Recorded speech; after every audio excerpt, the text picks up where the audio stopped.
Les vignettes critères de 0 à 3 sont les catégories de véhicules autorisés à rouler mercredi et jeudi à Paris et en proche banlieue. Alors que la pollution à l'ozone persiste sur la région, la préfecture de police a déclenché la circulation différenciée et mis en place les contrôles associés. Dès 7h30, des frontières symboliques se sont dressées aux portes de Paris. Ce mercredi, conformément aux mesures adoptées mardi pour faire face à la pollution à l'ozone qui accompagne la canicule en Île-de-France, les véhicules trop polluants sont interdits de circulation dans la capitale. 430 policiers ou CRS, aidés d'agents de la ville de Paris, sont donc déployés sur une centaine de points de contrôle dans la capitale ou au sein des communes limitrophes. Porte-maillot par exemple, les véhicules arborant une vignette critère labellisée 4 ou 5 ou dépourvus du macaron indiquant leur niveau d'émission, dont l'achat se fait en ligne, pouvaient faire l'objet d'une verbalisation.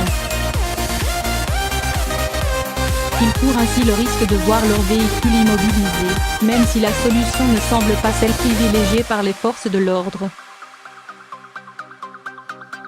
Les transports en commun privilégiés. Vous pouvez vous garer à l'extérieur et prendre les transports, rappelle ainsi un policier à une conductrice prise en faute. Une personne qui aurait une vignette qui ne correspondrait pas au véhicule, ça peut avoir des origines différentes, une volonté de fraude ou une erreur, détaille Léon Gras, commissaire de police. Celle-là sera verbalisée. En revanche, quelqu'un qui circulerait avec une bonne vignette critère, mais qui ne lui permet pas de circuler, il ne sera pas verbalisé s'il accepte de faire demi-tour. Point professionnel ou personnel, les véhicules concernés sont donc bloqués à l'entrée de la capitale. J'ai appelé mon patron, patiente un conducteur qui travaille pour une société de livraison de colis. Pour faciliter les déplacements, la mairie de Paris a reconduit jusqu'à jeudi la gratuité du stationnement résidentiel. Île-de-France Mobilité, ex-STIF, a également mis en place un forfait journalier anti-pollution permettant d'emprunter le réseau de transport en commun francilien pour 3,80 €.